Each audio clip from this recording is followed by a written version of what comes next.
दीदी बरखानंद जी करेंगे। आइए सुनते हैं दीदी बरखानंद जी को।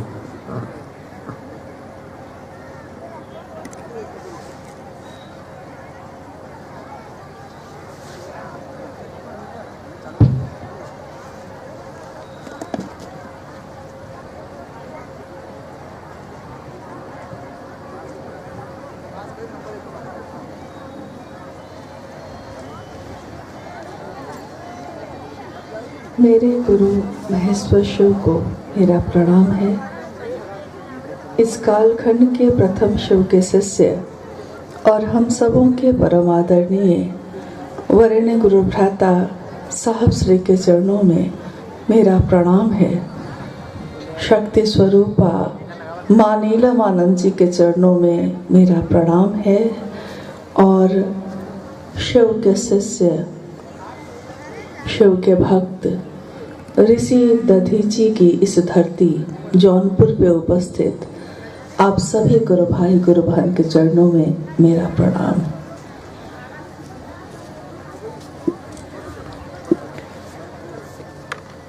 आज का ये शिव गुरु महोत्सव जो आयोजित किया आपने, सैकड़ों गुरु भाई गुरु बहनों ने अपने अथक परिश्रम से इसका आयोजन किया। सबकी मनसा, सबकी इच्छा और कामना एक ही है कि जिस शिव को हमने गुरु बनाया है वही शिव सबके दिलों में धड़कने लगे। इसी चाहत में शिव का शिष्य अपने जीवन के पल प्रतिपल को समर्पित करते हैं, अपने गुरु की महिमा का गान गाते हैं, शिव की बात करते हैं दूसरों से और उन तक ये तीनों सूत्र भी पहुंचाते हैं। शिव ये एक नाम है, लेकिन ये नाम केवल शिव नहीं है। शिव किसी के लिए जीवन है, किसी के लिए भगवान है, किसी के लिए गुरु है, किसी के लिए महाकाल है, किसी के लिए महामृत्युंजय है। जीवन और मृत्यु के चक्र से जो मुक्त करते हैं वही है शिव। सबके हित के लिए जिसने हलाहल का पान कर लिया ताकि सबकी रक्षा हो सके, हलाहल विष को पी जाने वाले नीलकंठ है शिव। गृहस्थों के इस जगत में रहने वाले हर गृहस्थों के साकार आदर्श, यानी ऐसा आदर्श जो दिखता है, महसूस किया जाता है। गृहस्थों के भी साकार आदर्श उमा के पति शिव। प्रथम पूज्य गणेश के पिता, कार्तिकेय के पिता शिव और महाकाल यानी काल भी जिससे डरता है, काल भी जिनके नियंत्रण से बाहर नहीं जा सकता, महाकाल शिव। अघोर यानी कोई हलचल नहीं, शांत है, अघोर शिव, महाऔघरेश्वर शिव। शमशान में जो साधना की पद्धतियां हैं उनके भी इष्ट, उनके भी आराध्य कपालेश्वर शिव। शिव के इतने रूप हैं कि गिनती करना शुरू कर दीजिए तो गिनती खत्म नहीं होती। असंख्य स्वरूप के साथ शिव अपनी शक्तियों के साथ प्रकट होते हैं। शिव अपनी शक्तियों से जाने जाते हैं। शक्तियां शिव का प्रकटीकरण है। अगर शिव की इच्छा ना हो, शिव की शक्ति ना हो, तो ना तो ये जगत बन सकेगा, ना इस जगत में किसी का जन्म होगा, ना उसका जीवन होगा और ना उसके इस जीवन का, इस शरीर का अंत हो जाने के बाद फिर से जाने के लिए कोई जगह होगी। इच्छा भी उन्हीं की, ज्ञान भी वही देते हैं, क्रिया भी वही करवाते हैं। इच्छा, ज्ञान, क्रिया, ये शिव की नियामक शक्ति है। एक ऐसी ताकत, एक ऐसी शक्ति जो नियंत्रण करती है सारी चीजों को। हजारों साल से शिव की पूजा का प्रचलन है। घर घर में शिव की पूजा होती रही। उस समय भी होती रही जब घर भी नहीं थे, यानी अति प्राचीन काल में, जब मानव, जब इंसान जंगल में, पहाड़ में ऐसे ही रहता, उसको पता भी नहीं। आदि मानव, सबसे पहला मानव, सबसे प्रारंभिक समय का मानव, उसको ये भी नहीं पता कि घर कैसे बनता है, उसको ये भी नहीं पता कि भोजन कैसे बनता है। उस समय के भी जो मानव थे, तो जब झंझावात होते, तूफान होते, तो उन्होंने उस शक्ति को, जो परम शक्ति दिखाई नहीं देती लेकिन इन चीजों से उनकी रक्षा करती है, उसको नाम दिया रुद्र। इस जगत में पहला नाम महादेव का जो आया, उसके बाद पशुपति, उसके बाद तो उनके नाम लोगों के सामने, उनकी बात जो प्रकट होने लगी, लोगों ने ही नाम देना शुरू कर दिया। शिव ने खुद को शिव नहीं कहा, जगत ने शिव को शिव कहा है। शिव तो वही है, शिव तो एक ही है, लेकिन मेरी नजर में कुछ और है, आपकी नजर में कुछ और है। आपकी चाहत कुछ और है, मेरी चाहत कुछ और है। महादेव तो वही है। कोई उनसे संतान चाहता है, कोई उनसे संपत्ति चाहता है, कोई तीनों लोगों का भूखंड चाहता है, कोई ऐसा भी है जो उनके लिए, अपने शिव के लिए अपने जीवन का सर्वस्व दे देता है। कोई शिव से मांगता है और कोई शिव को देता है। मांगने का प्रचलन तो बहुत पुराना है। महादेव की पूजा के साथ साथ महादेव से मांगने की कामना सबके अंदर होती रही। किससे मांगे, कहाँ जाए? और ये हमारा आपका दोष नहीं है कि हम मांगते हैं महादेव से। ये जगत महादेव की, ये दुनिया महादेव की।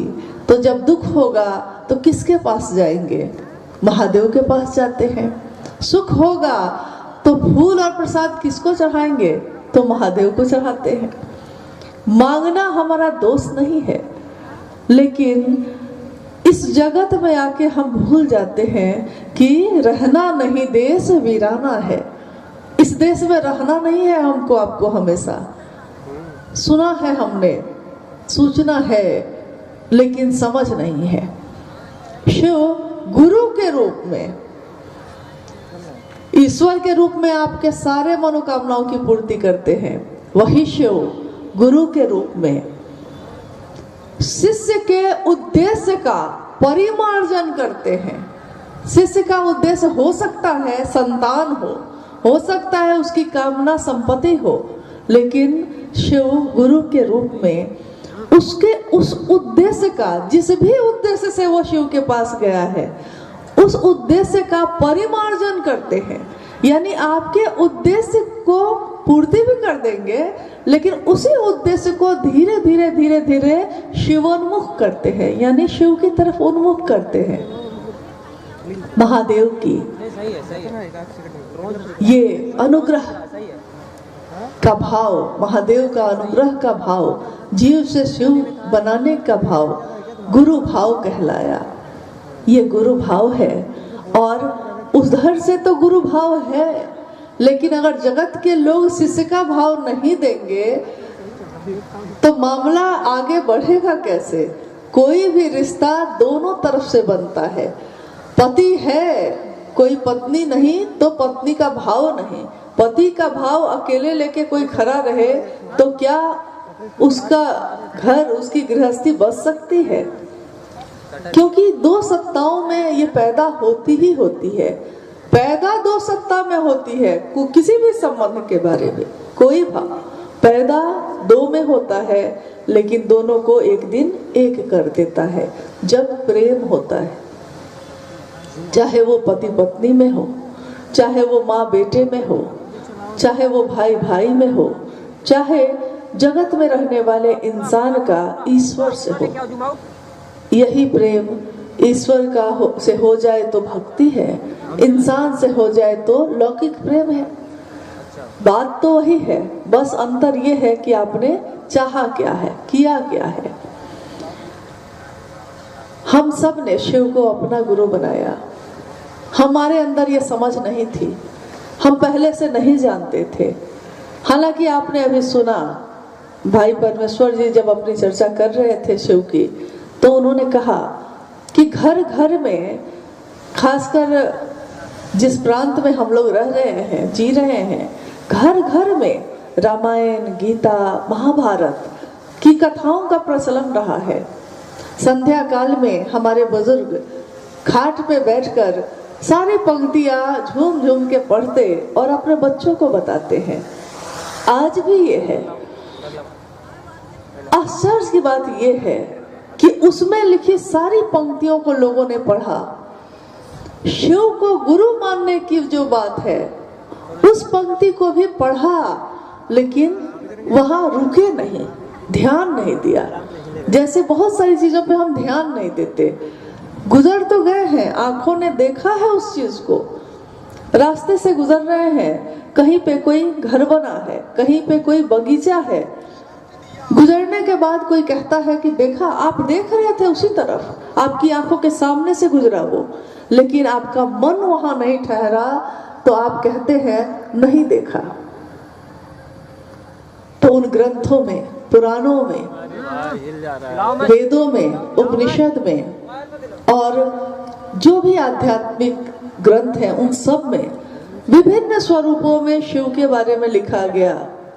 तुम त्रिभुवन गुरु वेद बखाना, गुरु शंकर रूपिना। गुरु कैसा हो तो शंकर जैसा हो, शंकर गुरु होंगे तब ना गुरु जैसा, उनके जैसा। गुरु होते हुए भी अगर शिष्य नहीं हो, गुरु कितना भी विद्वान हो, अगर उसके शिष्य ना हो, तो उस गुरु की सार्थकता नहीं, उस गुरु का जो परिणाम हमारे जीवन में होना चाहिए वो नहीं हो सकता। इस कालखंड में एक बालक का जन्म हुआ, जिनका नाम उनके माता पिता ने रखा हरिंद्रानंद। 31 अक्टूबर सन 1948 में उनका जन्म हुआ। बिहार में सिवान जिला है, वही एक ग्राम है, गांव है अमलोरी। उस गांव में उस दिन, जिस दिन उनका जन्म हुआ, सुबह जन्म हुआ और शाम में तिथि खंडित हो गई और पूरी दुनिया में दीपावली का पर्व मनाया गया। धरती रोशन हुई। कोई नहीं जानता था कि ये जो बालक जिसका जन्म हुआ है, ये आगे चलकर शिव शिष्य के रूप में लोगों को, करोड़ों लोगों को सीधे शिव से जोड़ने का काम करेगा। ये कल्पना किसी को नहीं थी, कोई नहीं जानता। लेकिन पूत के पांव पालने में ही पता चलने लगते हैं, बच्चों में ही पता चलने लगता है कि बच्चा आगे जाके क्या करेगा। अलौकिक लक्षण उनके बचपन से ही प्रकट होने लगे। घटनाएं, अनुभूतियां बहुत सारी हुई। शिव से जुड़ाव, उससे पहले के उनके जीवन की बातें, ये सब घटित हुई। मात्र 12 वर्ष की आयु में शमशान साधना में वो जाने लगे, जबकि उनका परिवार जो था, उनके पिता शिक्षा विभाग के बड़े पदाधिकारी थे। उनका परिवार शिक्षा के प्रति समर्पित था। लौकिक शिक्षा जो जगत में चलता है, शैक्षणिक, उन चीजों के लिए समर्पित था। और उनके पिता भी यही चाहते थे कि मेरी 4 संतान है, 4 संतानों में सबसे बड़ा जो बेटा है मेरा हरिंद्रानंद, वो पढ़ लिख कर मुझसे भी बड़ा अफसर बने, प्रशासन में जाए, बड़ा पदाधिकारी बने। और हमारे आपके बीच की सच्चाई भी यही है कि हम अगर अपने बच्चे को बनाना चाहते हैं, तो जो मेरी नजर में सबसे बड़ा होता है, हम उसी के जैसा बनाना चाहते हैं। अगर हमको लगता है कि डॉक्टर बड़ी चीज है, तो हम बचपन से ही बच्चे को कहने लगते हैं कि क्या बनोगे मुन्ना, तो डॉक्टर बनना है तुमको, इंजीनियर है तो इंजीनियर बनाने लगते हैं, खेत बहुत है तो कहते हैं कि बढ़िया किसान बनो, उसकी शिक्षा देने लगते हैं। लेकिन हम में से कोई ये शिक्षा नहीं देता कि पहले इंसान तो बनो, पहले जीव तो बनो। सबसे बड़ी चीज, सबसे महत्वपूर्ण चीज जो है वही कहना भूल जाते हैं। आज अगर दुनिया में इतने अपराध या इतनी चीजें हैं, इसके पीछे कारण क्या है? क्योंकि हमने अपने बच्चों को कभी ये कहा ही नहीं कि तुम शिव का अंश हो, जीव बन के आए हो। एक दिन शिव ने इच्छा की, एको हम बहुश्याम, मैं एक हूँ अनेक हो जाऊं। उसी शिव की इच्छा से आज अनेक है, लेकिन सब में उसी शिव का अंश है। तो तुम शिव को तो याद करो जो अपनी जड़ों को भूल जाता है। उस पेड़ की टहनियां और पत्ते भी एक दिन सूखने लगते हैं, और शिव भारत देश की संस्कृति में बसे हैं, इसकी जड़ों में है। हर रूप में महा कौन है, महान कौन है, सबसे ऊपर कौन है, शिखर पे बैठा कौन है? शिव है। साहब श्री हरिदानंद जी ने उस समय अपने पिता की बात का कोई उत्तर नहीं दिया, लेकिन उनके मन में एक जिज्ञासा पैदा हो रही थी लगातार। चमत्कार क्या होता है? ये फूल खिलते हैं मुरझाते क्यों हैं? कोई जन्म लेता है मरता क्यों है? कहाँ से आया था कहाँ को जाएगा? और एक दिन उन्होंने अपने स्कूल में अपने शिक्षक से ये सुना कि इंसान भगवान के पास से आता है और भगवान के पास ही चला जाता है। हमारे यहाँ बच्चे का जन्म होता है तो हम कहते हैं भगवान के पास से आया है। बच्चा जब खेलता है, हंसता है, हाथ पैर फेंकता है, हम कहते हैं भगवान से बात कर रहा है, नहीं? और बड़ा होता है, जीवन चलता है उसका, एक दिन इस शरीर की मौत भी होती है। जब शरीर की मौत होती है तो हम कहते हैं भगवान के पास चला गया। उस बालक हरिदानंद जी ने ये बातें जब सुनी तो उन्होंने अपनी माँ से कहा कि वो कौन है, कहाँ है परमात्मा? मुझको तो दिखाई नहीं देता। और सारे लोग कहते हैं कि इंसान भगवान के पास से आता है और भगवान के पास ही चला जाता है। उनकी माँ ने कहा कि बरकू, आपके पिता आपको पढ़ा लिखा के बड़ा अफसर बनाना चाहते हैं, आप पढ़िए, कुछ करिए, कुछ तो उनकी बात सुनिए। बालक हरिदानंद जी ने 12 वर्ष की आयु में अपनी माँ को कहा, माँ, जब इंसान भगवान के पास से आता है और भगवान के पास चला जाता है, वो भगवान इंसान के पास क्यों नहीं आता? मैं लाऊंगा माँ, भगवान को इंसान के पास लाऊंगा। वो नहीं जानते थे कि ऐसा वो करेंगे। शब्द बहुत पीछा करते हैं। वो क्या जानते होंगे उस समय, या शायद जानते हो, ये भी कोई लीला ही हो। उनके शब्द ने आगे चल के उनके इस कथन को चरितार्थ किया। ये सत्य साबित हुआ। भगवान इंसान के पास कैसे आते हैं? भगवान तो इंसान के पास है ही, लेकिन इंसान उसकी खोज में पूरी दुनिया में ढूंढता है, सारे जगहों पे जाता है, हर जगह जाके माथा टेकता है, लेकिन अंदर जो है उसको देखता ही नहीं। हम दूसरों को देखते देखते अपनी यात्रा भूल जाते हैं। हमारी भी कोई यात्रा है। इसकी बड़ी सुंदर विधा उन्होंने दी कि गुरु की जरूरत है। गुरु जो रास्ता दिखाते हैं, गुरु शरीर में भी हो सकते हैं, लेकिन शरीर की भी एक सीमा है। शरीर एक दिन खत्म होगा। गुरु सदगुरु की लंबी श्रृंखला है।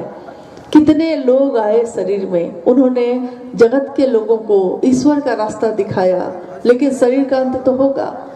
शरीर के अंत के बाद भी गुरु और शिष्य परंपरा चलती रही, आज भी चल रही है। बहुत ऐसे गुरु हैं जो आज शरीर में नहीं, लेकिन उनके शिष्यों की परंपरा चल रही है।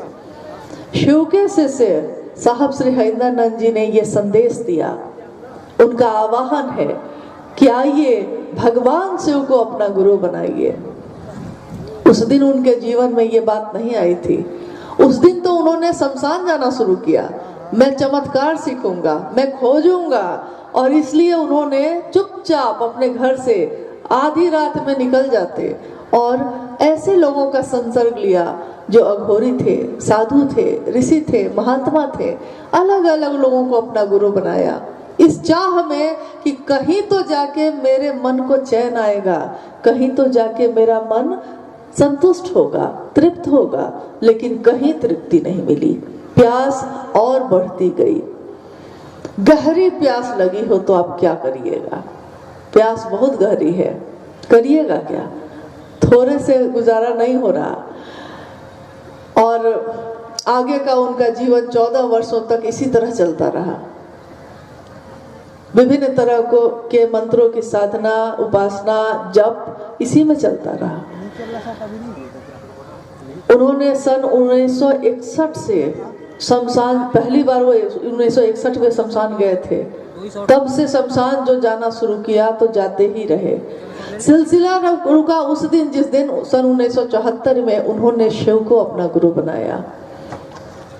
और ये अद्भुत बात है, पहुंचना तो उनको वही था, लेकिन बीच का जो समय था वो भटकता रहा। जैसे हमारे आपके साथ भी हुआ, हम भी एक दिन वहां पहुंचे, उनके संदेश तक पहुंचे, उन्होंने जो कहा है शिव को अपना बनाओ वहां तक पहुंचे, लेकिन उससे पहले हमारा जीवन थोड़ा भटकता रहा, कभी इनकी बात पे, कभी उनकी बात पे। और एक दिन हमारे जीवन को ठौर मिला। हमारे पास तो कोई था कहने वाला, साहब हरिनाथन जी के पास तो कोई नहीं था ये कहने वाला, लेकिन उनके मन ने कहा। मन जो सूक्ष्म है, इस पूरे शरीर में हाथ दिखाई देता है, पैर दिखाई देता है, अंग अंग दिखता है, यहाँ तक कि इस शरीर के अंदर भी जो चीजें हैं सब दिख सकती हैं, लेकिन वो मन कहाँ है? ये किसी को नहीं दिखता। मन जो अदृश्य है, इन आंखों से देखा नहीं जा सकता, लेकिन उसी मन से ये पूरा शरीर संचालित होता है। और उसी मन ने, क्योंकि वो सूक्ष्माति सूक्ष्म सत्ता है शिव, मन भी सूक्ष्म है, स्थूल चीजें दिखाई देती हैं, सूक्ष्म चीजें महसूस की जाती हैं, वो दिखाई नहीं देती। जैसे ये हवा जो अभी ठंडी ठंडी बह रही है, ठंड लग रही है, लेकिन ये जो हवा ठंड लगा रही है ये है कैसी? दिखती नहीं है, एहसास कराती है, प्राणों को चलाती है। वैसे ही वो शिव भी महसूस किए जाते हैं, आत्मसात किए जाते हैं, मन में उतारे जाते हैं। सूक्ष्म चीजें मन में ही उतरती हैं, क्योंकि सूक्ष्म है मन, सूक्ष्म है वो सत्ता। मन के द्वारा ही इस शरीर में उसका संचरण होता है। और उस दिन साहब के मन ने कहा, गुरु भगवान होते हैं तो भगवान ही गुरु क्यों नहीं है? भगवान मतलब शिव। उन्होंने जो सुना था तब तक समझा नहीं था, उन्होंने शिव को अपना गुरु बनाया। सन 1980 के दशक से जब वो मधेपुरा में मजिस्ट्रेट हुए, उनके जीवन में जो घटनाएं हुई थी शिव को गुरु बनाने के बाद, उसमें से एक घटना ये भी थी कि वो बालक जो रातों में शमशान साधना करता रहा इतने वर्षों तक, दिन में स्कूल भी जाता रहा, कॉलेज भी जाता रहा, कानून की पढ़ाई भी की उन्होंने। पटना के लॉ कॉलेज से कानून की पढ़ाई करके जब वो बाहर निकले, उन्होंने बिहार प्रशासनिक सेवा की परीक्षा दी। पहली बार में आईपीएस भी कंप्लीट किया, दूसरी बार में वो चूंकि उसमें मेडिकल का कुछ मामला आ गया तो दूसरी बार फिर एक जो परीक्षा हुई और डिप्टी कलेक्टर के रूप में उनका चयन हुआ। एक ऐसा बालक जो एक तरफ तो आध्यात्म की धरती पे बढ़ रहा था और दूसरी तरफ लौकिक जीवन में भी सीधे ऊपर की तरफ चल रहा है, बढ़ रहा है। ये बड़ी अद्भुत सी बात है, क्योंकि अगर कोई सांसारिक जीवन में आगे बढ़ता है तो वो आध्यात्म में नहीं जा पाता, और कोई अगर आध्यात्म में चला जाता है तो वो फिर संसार के लोगों के साथ नहीं जी पाता। लेकिन यहाँ तो बड़ी अद्भुत बात है, संसार का जो, ये जगत का जो काम है वो भी, और शिव का जो काम है वो भी, ईश्वर और जगत के बीच का संतुलन है, उनका नाम है शिव से हरिनाथन जी। उन्होंने अपने जीवन से, अपने आचरण से, अपने चरित्र से ये दिखाया कि शिव का शिष्य कैसा होता है।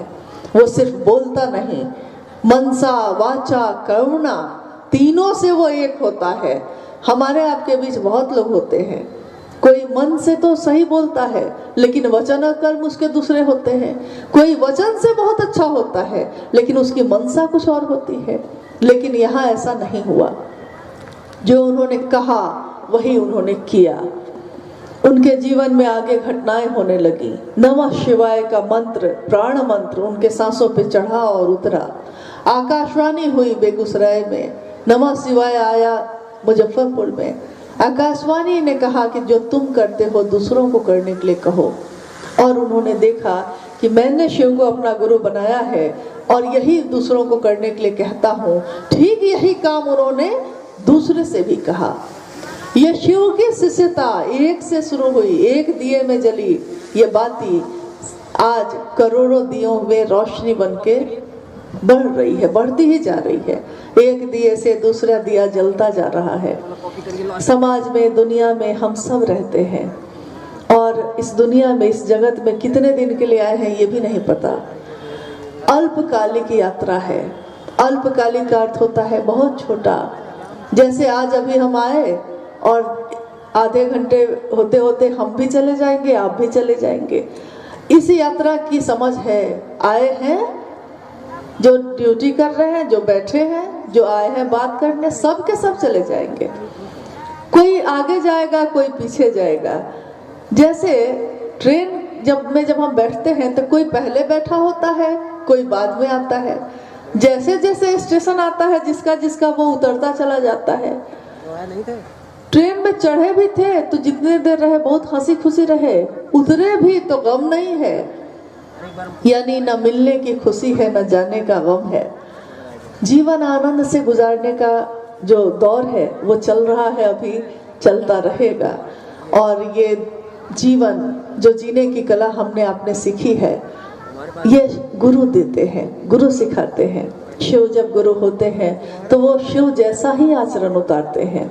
हमारे आपके गुरु भी शिव जब होंगे हैं, और जिन्होंने नहीं माना है वो अगर बिना माने भी, बिना विश्वास के भी, अगर वो सिर्फ इतना कहते हैं मन ही मन, हे शिव आप मेरे गुरु हैं, मैं आपका शिष्य हूँ, मुझे शिष्य पर दया कर दीजिए, इतना कहना, अविश्वास में भी अगर कहा है उन्होंने, कोई श्रद्धा नहीं है, कोई विश्वास नहीं है, एकमात्र शिव के लिए साहब श्री हरिदानंद जी ने कहा कि शिव वो सत्ता है, शिव वो गुरु है जो व्यक्ति के सिर्फ भाव में नहीं उतरते, सिर्फ विश्वास में नहीं उतरते। उन्होंने कहा है कि शिव व्यक्ति के विचार, विश्वास, अविश्वास, श्रद्धा, अश्रद्धा, संशय, यहाँ तक कि उन्होंने कहा कि कुविचार भी अगर है, खराब सोचा है आपने लेकिन सोचा है शिव, तो उस पे, उसके तल पे भी उतरकर व्यक्ति के मन का परिमार्जन कर कर शिव से, परमात्मा से उसका ऐक्य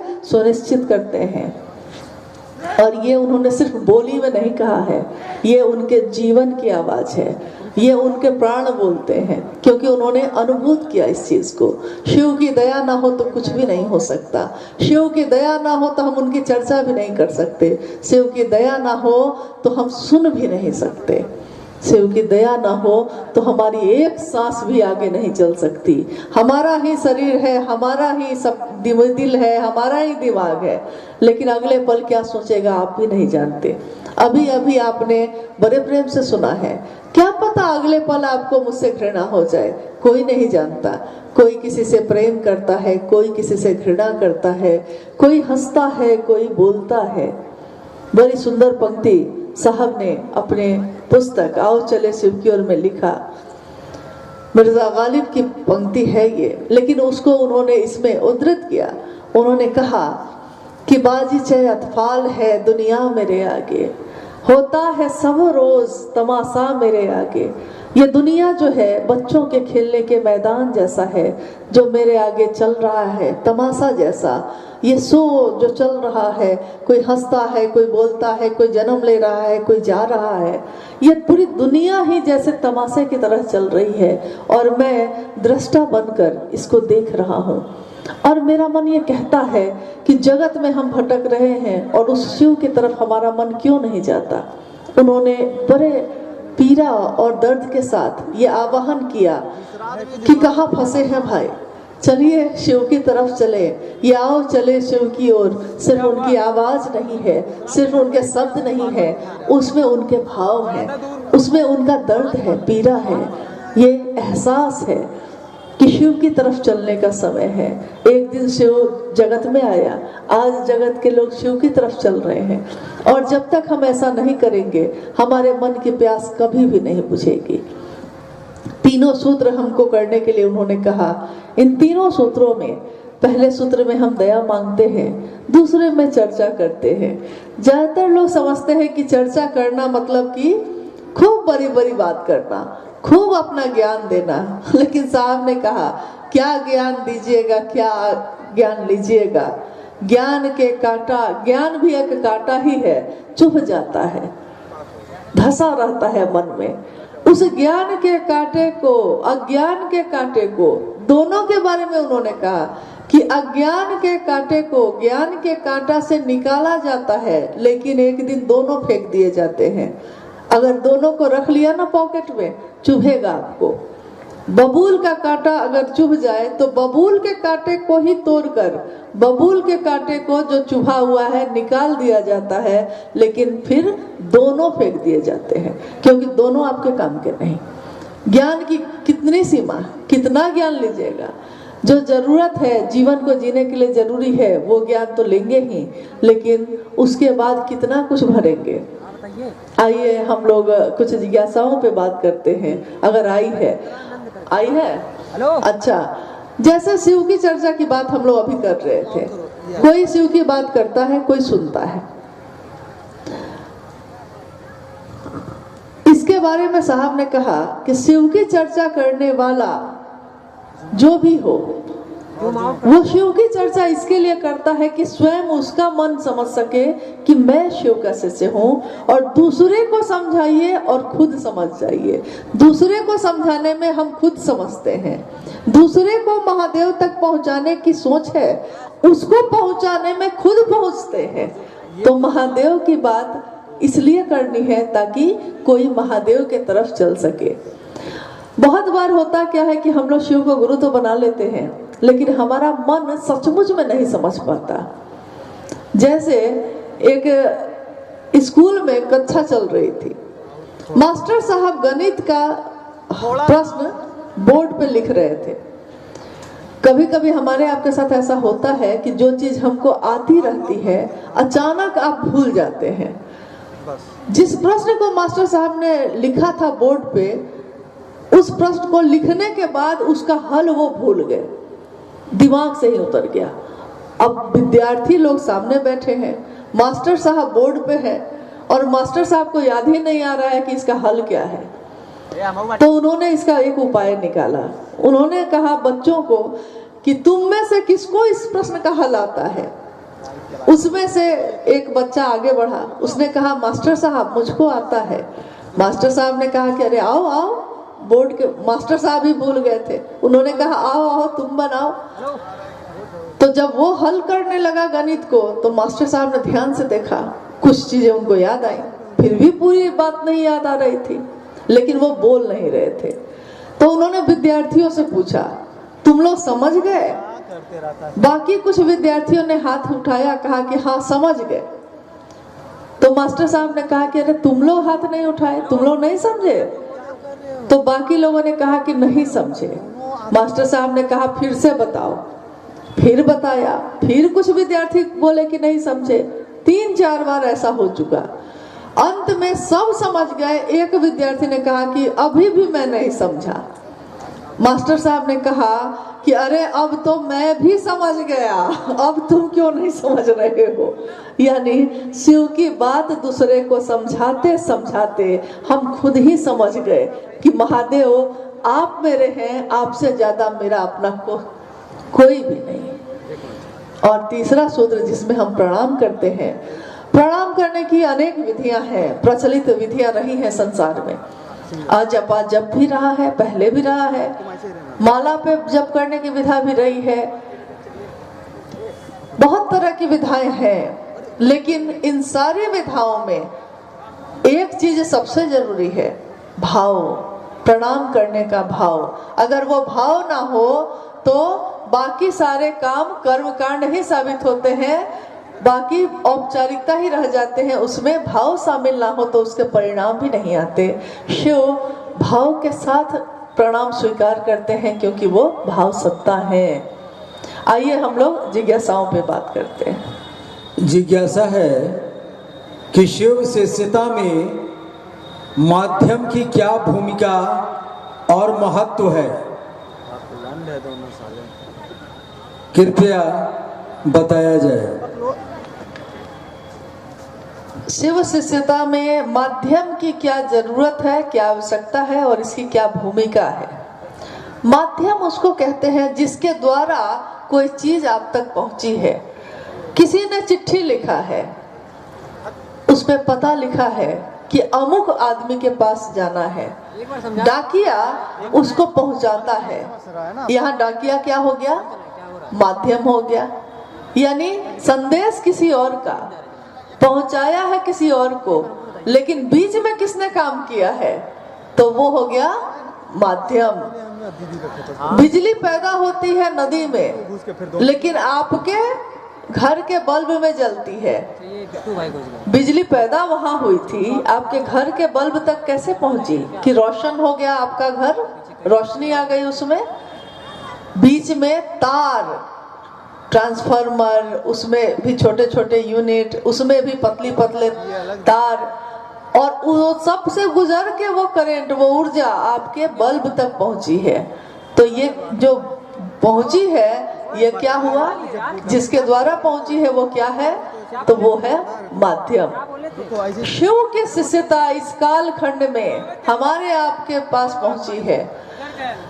किसके द्वारा पहुंची है, बैठने बोलिए ना। भूमिका की बात चुकी हुई है, इसीलिए हम लोग इस पे बात कर रहे हैं। किसके द्वारा पहुंची है।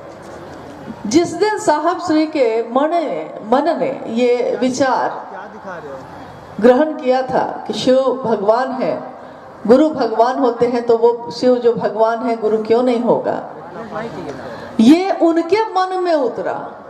और उनके मन में उतर के ही सिर्फ नहीं रहा, ये आगे बढ़ा, उनके सांसों पे भी चढ़ा, प्राण मन। उनके मन ने आकाशवाणी भी सुनी, यानी वो आवाज जो सिर्फ उनके लिए सुनाई गई थी। और उनके मन ने शिव की दया का साक्षात अनुभव किया मधेपुरा के सिंहेश्वर मंदिर में, जिस दिन उन्होंने शिव को प्रसाद चढ़ाया। चारों तरफ लोग खड़े थे, ये घटना आपने शायद सुनी होगी। चारों तरफ लोग खड़े थे, और उससे पहले ये हुआ था कि वहां पे वो जिस कार्यालय में अपने जाते थे, मजिस्ट्रेट थे वो उस समय, और कार्यालय में जाने पे पदाधिकारी लोग आपस में बात करते थे। अक्सर वो इस बात का मजाक उड़ाते थे कि हरिंदानंद जी के यहाँ लगता है भूत या प्रेत रहता है जो प्रसाद खा लेता है। उस दिन भी उन्होंने यही बात कही कि सुनते हैं कि आपके यहाँ, जैसे ही साहब हरिंदानंद जी पहुंचे, पदाधिकारियों ने उनसे कहा कि सुनते हैं कि आपके यहाँ प्रेत तो कर रहा है, तो नहीं कहीं खाते हैं प्रसाद। लोग तो कहते हैं कि महादेव खाते हैं। साहब ने कहा कि मैंने ये बात नहीं कही है, आपने सुना है किसी से। लोगों ने कहा क्या पता कहीं प्रेत खा जाते होंगे। तो साहब ने कहा कि मैंने कब कहा, तुम बैठ जाओ, तुम बैठ, आप खुद कह रहे हैं। एक पदाधिकारी जो थे उन्होंने कहा कि अगर महादेव आपका चढ़ाया हुआ प्रसाद ग्रहण करते हैं तो सिंहेश्वर मंदिर है मधेपुरा में, उसमें आप प्रसाद चढ़ाइए, और अगर वहां ग्रहण कर लेंगे महादेव तो हम समझेंगे कि हाँ महादेव आपका चढ़ाया प्रसाद खाते हैं। जूम कर दो। साहब ने कहा अपने पदाधिकारी सहकर्मी से कि क्या वहां प्रेत नहीं खाएंगे प्रसाद। उन्होंने उत्तर दिया और कहा कि नहीं, वहां नहीं खाएंगे, क्योंकि वो मंदिर जो है वो श्रृंगी ऋषि के द्वारा स्थापित है, और वो इतना ज्यादा जागृत है कि वहां नकारात्मक शक्तियां नहीं जा सकती। और इस घटना के बाद उन्होंने कहा कि अभी चलिए। अब अचानक जो ये घटना हुई तो साहब का मन अकबकाया, क्योंकि